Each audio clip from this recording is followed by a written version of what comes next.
Ladies and gentlemen, it's a pleasure to be here. Thank you very much to the organizers that I was invited to be part of the faculty.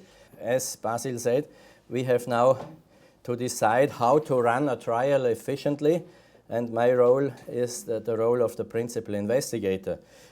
My role at the moment, not all year.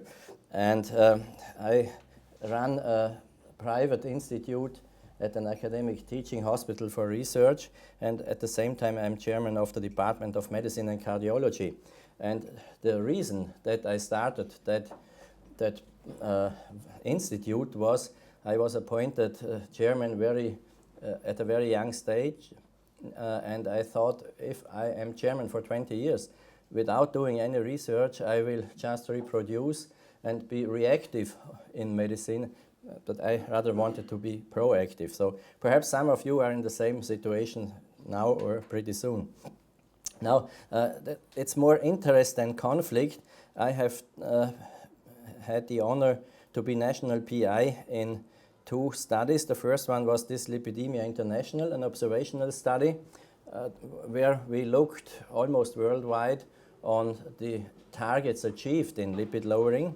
And the other one is still running. It's the Odyssey outcome trial, which is sponsored by Sanofi. And otherwise, I think there is no conflict at all, because although we have about 15 trials all time, those give no conflict. So what I want now to show you is how this research institute developed. We first participated in multi-center trials only. Then we got on with investigator-driven studies, so our own protocols. So perhaps these two parts will interest you. Next, then we opened a molecular biology lab that we could do also our own investigations in the more basic field, which led us then to cooperation with other centers. And at the end, this was good for the acquisition of competitive grants.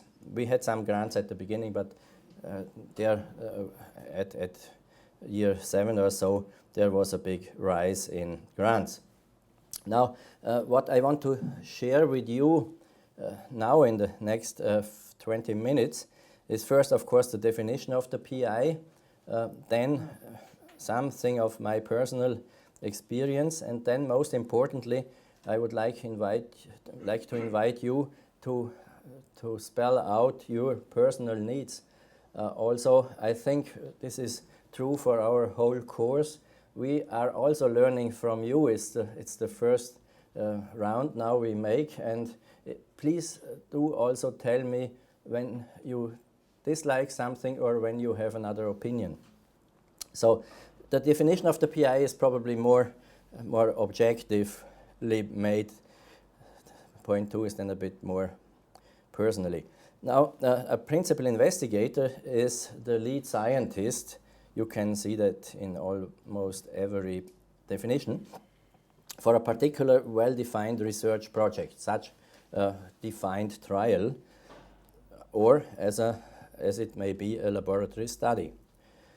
However, a little bit less precise, the term PI is also used as a synonym for the head of the laboratory or of the research group. So this is then expanded not only to the particular study. So that is the definition, and now the role, of course, is the principal investigator is the contractor of the grant sponsors, which in itself means that now there is a dual responsibility. If you are the lead researcher and the contractor, your responsibility is double.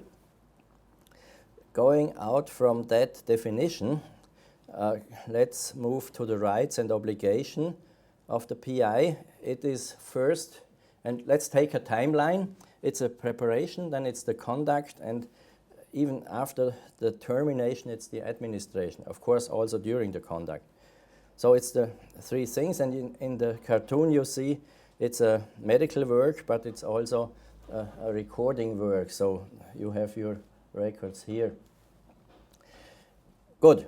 So to stay on the timeline, we start with the role of the PI before the trial. And the first, and in my expertise, I would say the first decision is to make sure whether you want to accept or to decline a trial. To be offered a trial is an honor, of course, and this honor sometimes leads us to do things that probably shouldn't be done. And I come to more details afterwards, but the first decision must be a consideration whether you want to do that trial. And for that decision, you have to have some prerequisites for yourself, and if you are the PI on a national basis, then also for your co-workers. And you see that here, you have to have a personal network to the other study centers. You have to have experience with those centers. So you should be confident that they can work and they can work together with other teams. And you should know the team of the particular site. And of course, you normally know the MD there, or the MDs, and the local PI. But what is perhaps even more important is to know the whole team there, the research nurse, for example, which is often much more effective in selecting and recruiting patients than we would be alone. Okay, that's before the trial, and to go into more details now, it's the inclusion and the exclusion criteria. We have heard in the morning you can have strict or more broad criteria for inclusion. And one reason to decline a study at our center is, or perhaps the only one reason is, if the inclusion criteria are too strict. If you think of the inclusion criteria that you can't find a patient in the first month to fulfill the inclusion criteria, then we rather don't start it. Or if the exclusion criteria are so manifold that you can't include and recruit patients. So this is, I think, the most important thing at the start. Then I would say from now on it's more personal experience. The other one things I think were quite, valid everywhere. Now the personal experience is of course now during the study, and an essential infrastructure of a site should include, of course, the medical staff, the study nurse, a study coordinator. Then you should have yourself your administration support, and it sounds very easy, space and time for outpatient clinic to see your patients without stress from the morning to the afternoon. And a personal experience here is our team, and I just want to show you what's the role of these people. Now we have a molecular biologist and genetician, a PhD and MD, a biological specialist, then a professor of medicine, research nurse.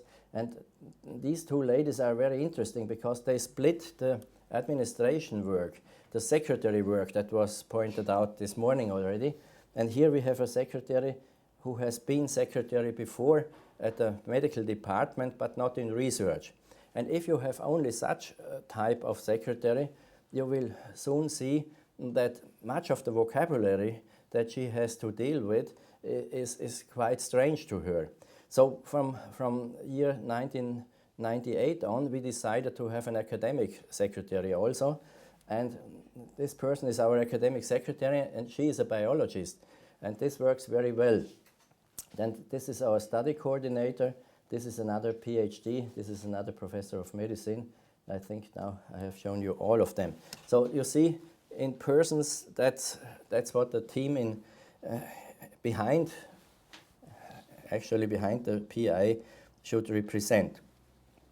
Now, the main role, back to the PI, during the trial should be a proposal to the study center for revision of inclusion criteria. As I said before, some inclusion criteria are not valid or are not practical. I give you an example with one of the PCSK9 studies we are doing now, the one I showed you in conflict of interest. there, the inclusion period was very shortly after an ACS event. So after an infarction, you had very little time to include a patient. And as you know, and as it is published also very recently, after the MI, the LDL goes down, and you have sometimes so low LDL levels that you can't fulfill the inclusion criteria. The LDL also is lower because of rehabilitation things, and also because counseling to the patients makes their nutrition better and so on. So we had at that time, 6 weeks after the acute event, almost nobody who fulfilled the inclusion criteria. But then we suggested, as others did also, to the company and to the board to prolong the inclusion period, which is now 1 year. And now it's much easier to get patients into the study. It's just an example. So you should be active also as a PI to discuss inclusion criteria if they are not applicable.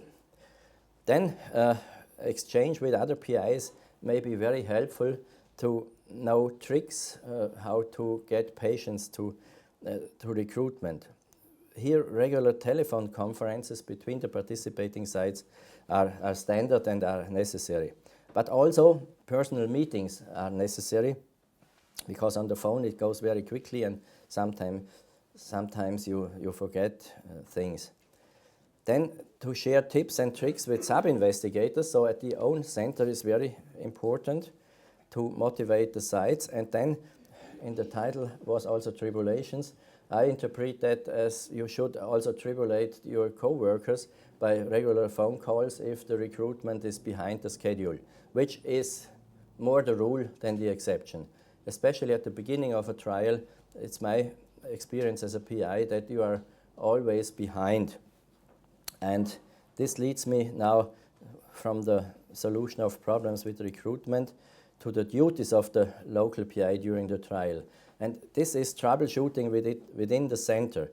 And I learned that from a GCP course very at the beginning, that you should make at least once a week a meeting to look how the process of recruitment is going on.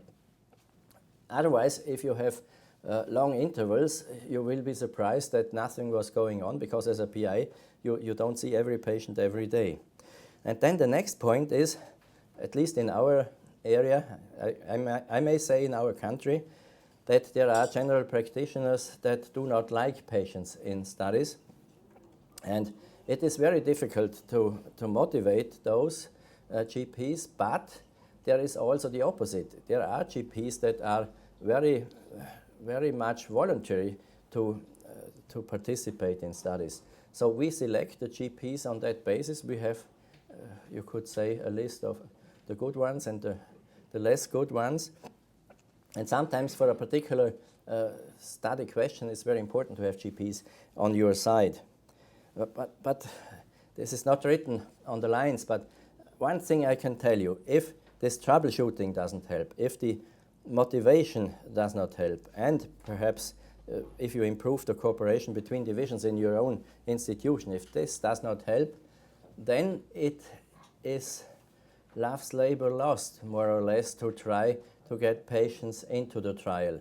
And if a patient himself doesn't want to participate, and you persuade him or her to participate, this is the type of patient that will leave the study very soon.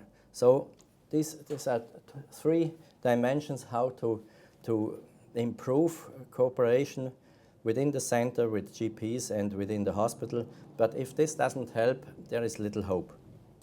So duties of the local PI during the trial, of course, are also to prevent GCP violations. GCP will be an important topic tomorrow. Tomorrow morning, GCP will be very important.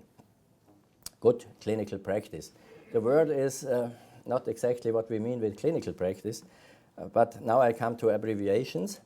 And sometimes, perhaps you have the same impression as I have, abbreviations are a bit concealing of what you should know and don't know. Of course, you should check sign informed consent sheets, that's clear. But last week I asked my residents if they check and sign CRFs. What is CRF? What do I explain today to you? What is CRF? And not everybody knew that. So we are living with abbreviations without sometimes knowing what they mean. So it's the case, and it's the case report, and it's a form where report on that case. Report SAEs, severe adverse events, and endpoints within 24 hours. Read, sign safety report forms. That's truly the duty of the PI during the trial. Take ample time for monitor visits. We have made the experience, if you don't take that time at once, then you will spend more time afterwards. And it can lead to audits, which can happen otherwise also. But don't think an audit is a bad event. It is to be expected. If you are PI, you undersign that you are open to audits, also by the sponsor, but even more importantly by the government. So with that, I think I should come to your needs, and I hope you have been alert during the last 15 minutes that you tell me your needs, but perhaps I can open this third part by two examples, namely the range of priorities for the young researcher or investigator. A good example is that you have an order of importance for the things you are doing. And I remember well when I started into clinical work, I always thought, well, I have some more time to do other things. And perhaps everybody does so. And then you do this and this and this and this, and at the end you have no list of priorities. And a good example for the list of priority when you are in the research team is that time for research is your number one priority. Of course, if you do clinical work, it is also important to do clinical resident work. But like in our diabetes field, to be every day in the diabetes outpatient clinic may be a lower priority. And to be day and night in the emergency department even lower so.